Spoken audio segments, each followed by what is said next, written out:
Our culture has given up on the idea of absolute truth. We've come to believe that everything is relative, everything has a context. And while that might seem like an amiable philosophy on the surface, as we'll learn from Alistair Begg today on Truth for Life, that approach not only doesn't work, it's not biblical. Alistair is teaching from Philippians 4, verses 1 through 9.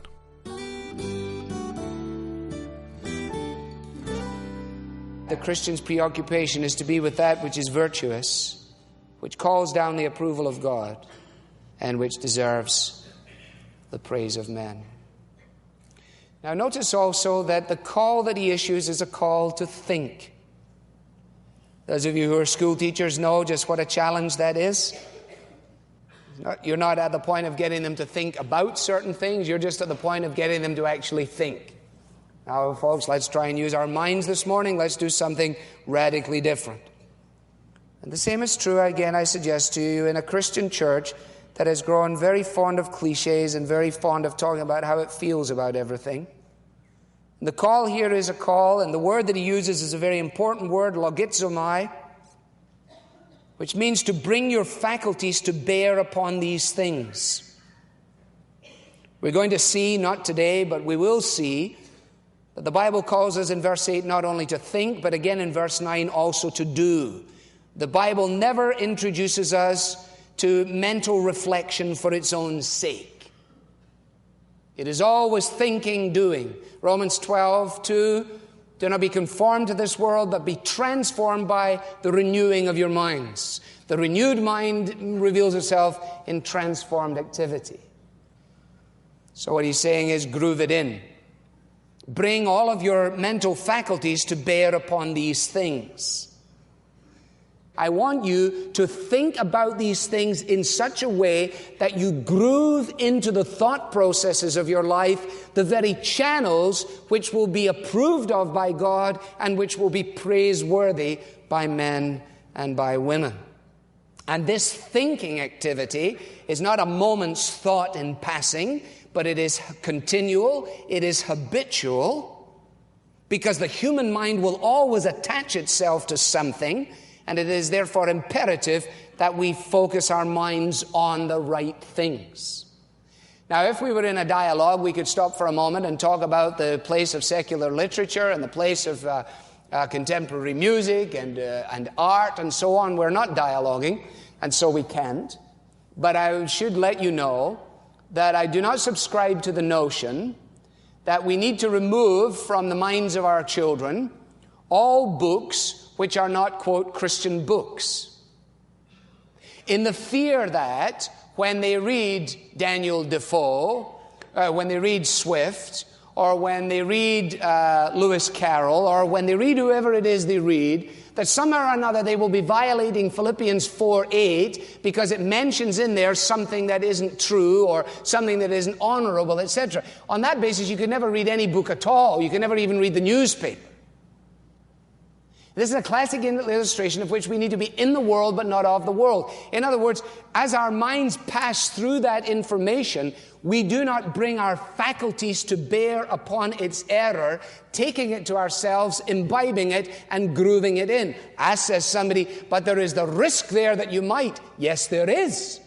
And that is why it is imperative that from infancy, Deuteronomy 6, we train up our children. We talk about these things as we walk along the road and when we lie down and when we get up. We bind them on the tablets of our hearts and we make sure that it is grooved into their thinking so that when they encounter some evolutionary perspective, the antenna goes up and they come home and they say, Mom, what a strange thing. Mrs. So-and-so told me I came from a monkey.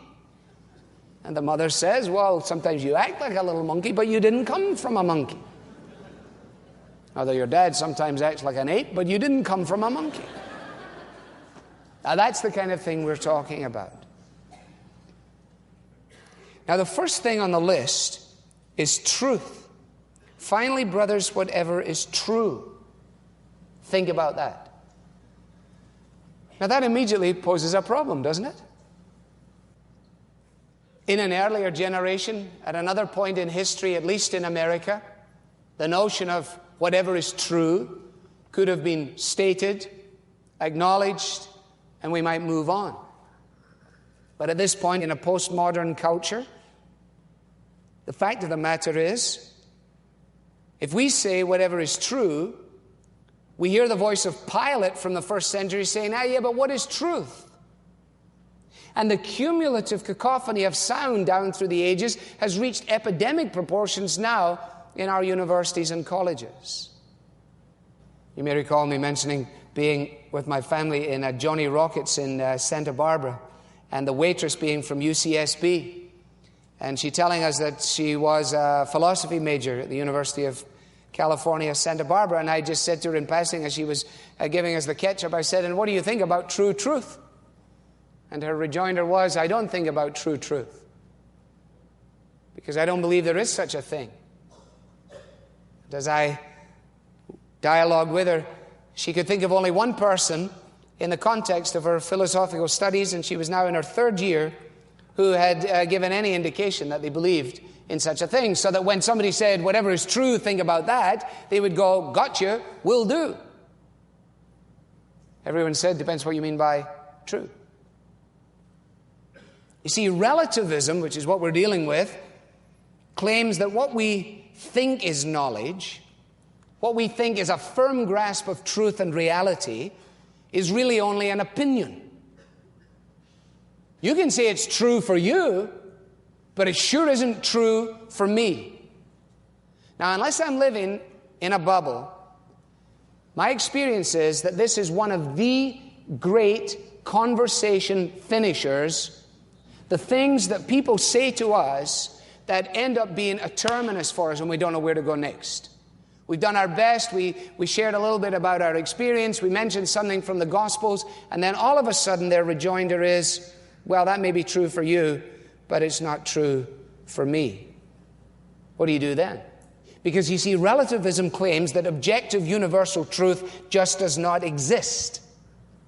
You say, well, please don't get off on this, Alistair. This is a sideline. No, it's tangential to our study, but I want to stay with it for a moment or two.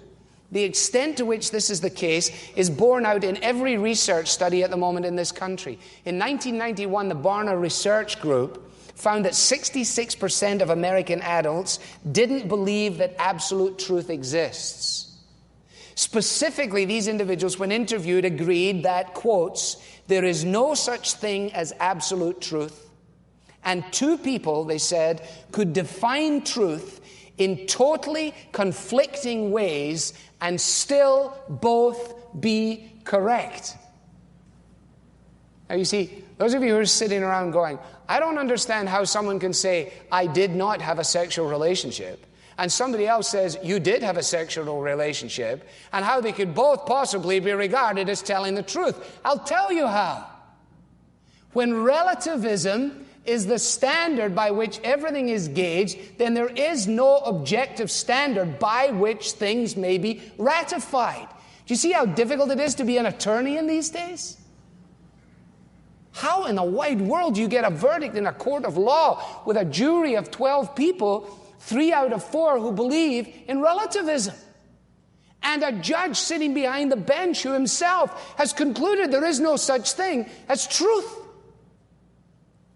Most disturbing of all is the fact that the researchers discovered that 53% of those who declared themselves to be born-again Christians also maintained a relativistic view.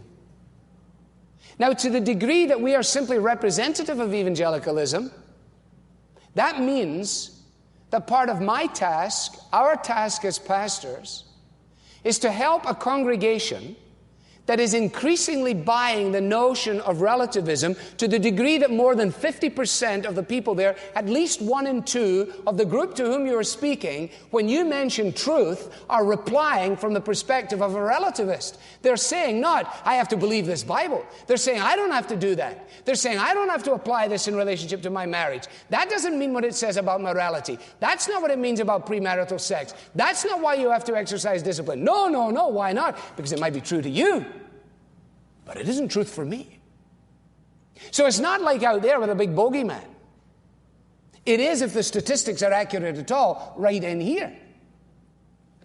So before you are ever able to go out and declare true truth to a relativistic culture, you have to first declare true truth to a relativistic church.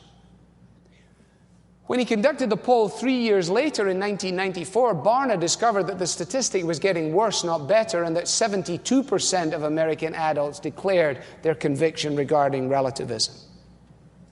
You say, well, it doesn't really matter. I mean, it doesn't affect the way you live your life. You bet your life it affects everything you do in your life.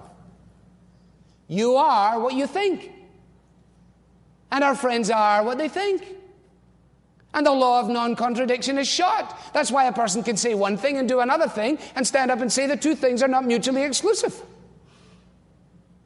Gene Veith, in his book Postmodern Times, gives a pathetic indication of the implications of relativism laying hold of the heart of a generation as he quotes the words of a young lady. She says, "I belong to the blank generation." What a phrase. I belong to the blank generation. I have no beliefs. I belong to no community, tradition, or anything like that. I'm lost in this vast, vast world. I belong nowhere. I have absolutely no identity. You can't tell me that relativism is something to be debated in the ivory towers of the university of the Western world and that it has no impact on the grassroots. Listen, as you drive away from here today, you are driving in a context in which virtually 3 out of 4 people who are driving alongside you have got no real reason as to why they shouldn't take a baseball bat and smash it right through your windscreen. Except pragmatism, except the last vestiges of normalcy, except that's not what nice people do. But not because it was wrong. Because there's no wrong. That's where we live. I can't remember the group and I can't remember the song, but I have 2 lines in my mind. And every road that leads me there is winding. And every light that guides my way is blinding. You know that song? And every road that leads me there is winding. And every light that guides my way is blinding. But I understand that. And you know what? I'm glad of their honesty. I can talk to those kids. It's the smarty pants businessman who's not prepared to face up to it. Every road you take winds. There's no direct point between A and B for you. And every light towards which you move blinds you in its iridescent glow. It's vain, it's empty, it's futility. That's why you feel how you feel. That's why nothing tastes. That's why there is nothing in the extra zero at the end of the paycheck. It leads nowhere. Well, you say, okay, you made the point, very good. Don't you think you should stop now? Yeah, probably I should stop. But what do you say to these people? That's the question. Well, you know, you have to say, let's get another coffee because this is probably going to be quite a long discussion. I don't think it's a good idea to say, when they say, well, you know, that may be true for you, but it's not true for me. I don't think it's a good idea to say, you know, you're a real dumb, self-contradicting nincompoop. You know that? I don't think that has the sort of endearing qualities to it that you might want to use. But I think it'd be good to say when somebody says, well, that may be true for you, but it's not true for me, to say, you know, I'm hearing you, but there's something that just seems self-contradictory about that statement. The person says, well, what do you mean self-contradictory about the statement? Say, well, I don't think the statement works. You see, when the relativist says everyone's beliefs are true or false only relative to himself, the relativist means everybody except him.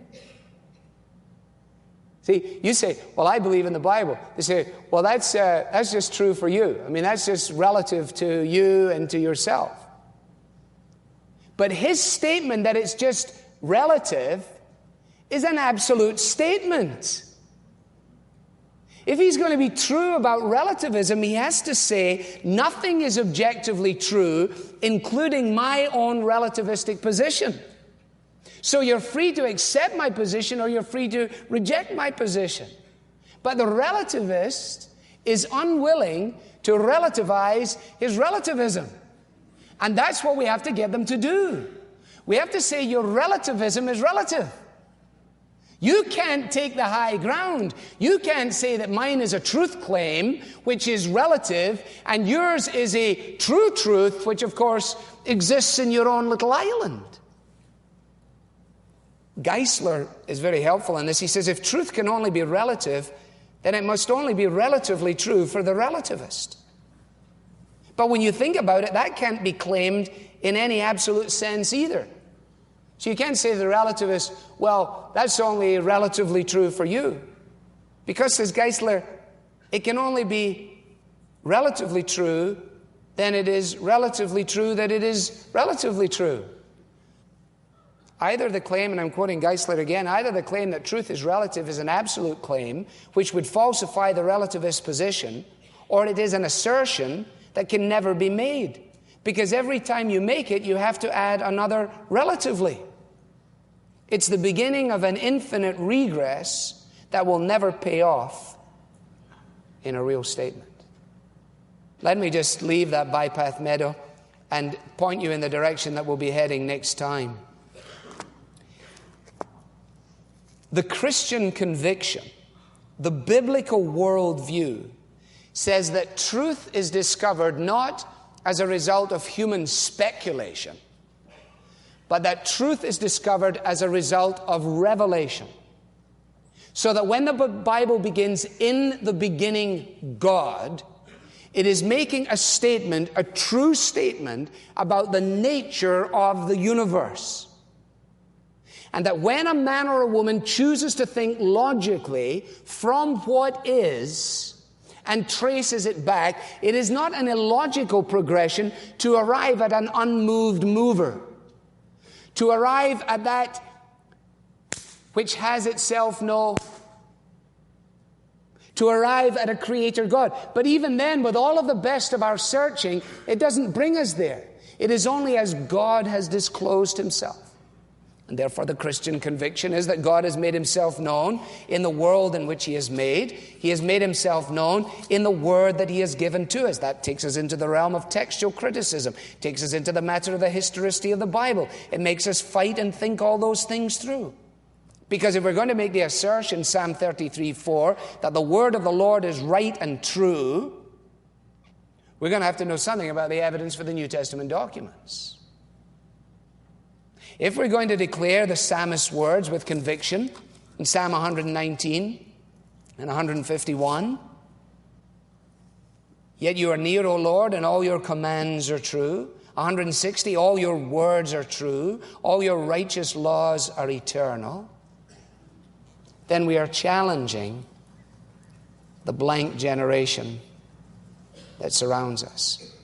Now here's the thing that we're going to see, I hope. That is that just in the same way as we cannot think of knowing the peace of God in abstraction from these virtues, we cannot ultimately understand truth except as it then is extrapolated for us. Because I think that nobility, rightness, purity, loveliness, admirability, excellence, and praiseworthiness are all ultimately characteristics of truth. That when you take up truth like a prism or a diamond, and you hold it at one, you see nobility, you see admirability, you see rightness, and so on. And as you examine it in that way. So the Christian does have a view on contemporary art. There is a reason as to why it would be possible for us to argue that the work of Salvador Dali is in many cases ugly. Because it is an expression of a worldview that is not ordered by truth. And here is the means, incidentally, young people, as we'll see, of how to choose your albums, sacred and secular. Here is the way to determine what pieces of art you want to have in your home. Here is the plumb line against which we can discover how to build a library. Because a Christian way of thinking is not just thinking Christian thoughts, singing Christian songs, reading Christian books, going to Christian schools. It is learning to think about the whole spectrum of life, scientific and sexual, material and maternal, from the perspective of a mind that has been trained in truth. And until we get it, there isn't a hope in the world of our secular neighbors and friends coming close to getting it. Concluding a message titled The Power of Proper Thinking. You're listening to Alistair Begg, and this is Truth for Life. Alistair will be back in just a minute with a closing prayer, so please keep listening. But before we hear from him again, today is my first opportunity to tell you about a book we've carefully chosen to help you think properly about God and life as it relates to finding a lasting sense of peace. This is a 31-day devotional on the subject of contentment. Our culture doesn't exactly nurture us to be contented with what we have. In fact, it's just the opposite. We're often encouraged to continually want more. But the Bible instructs us to be satisfied with God's provision, to rest in the assurance that our portion is in accordance with His perfect will for our lives. And as Alistair clearly illustrated today, thinking rightly along these lines shapes our actions and our affections. So how do we battle the jealousy and dissatisfaction that is so common in our world? How do we instead find joy and comfort in God's blessing, regardless of our circumstances? This concise but highly insightful devotional will help you fight against a complaining attitude and enable you to replace your perspective with a thankful heart. If you're looking for peace that transcends your trials, this devotional will be an invaluable resource. We can send you a copy of Contentment, Seeing God's Goodness, as our way of saying thank you when you give today to support this ministry. Request your copy at truthforlife.org/donate or call us at 888-588-7884. That's 888-588-7884.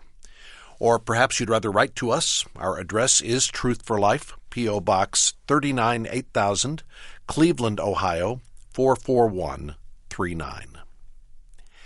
Now to close with prayer, here's Alistair. Father, out of an abundance of all these words that send our minds in multiple directions, we pray that you will help us at least to determine on the strength of what we've thought about this morning to get serious about reading our Bibles, about reading books on apologetics, about searching out the thought forms of our day. We recognize that it's very easy for us to climb into our little citadels, sing our songs to one another, proof text each other, and yet be pretty hopeless when it comes to standing in the lab on a late Monday afternoon, or thinking about English literature or drama. Help us to see, O God, that you are vaster than all these things, that you are great and greatly to be praised.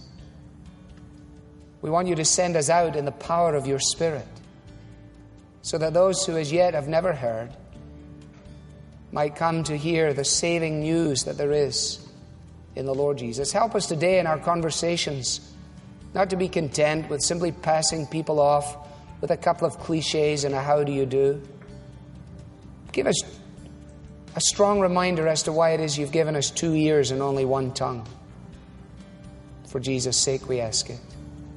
Amen. I'm Bob Lepine, hoping you can join us Tuesday as we continue our study in the book of Philippians, learning more about the essential task of bringing our thoughts in line with the Scriptures. The Bible teaching of Alistair Begg is furnished by Truth for Life, where the learning is for living.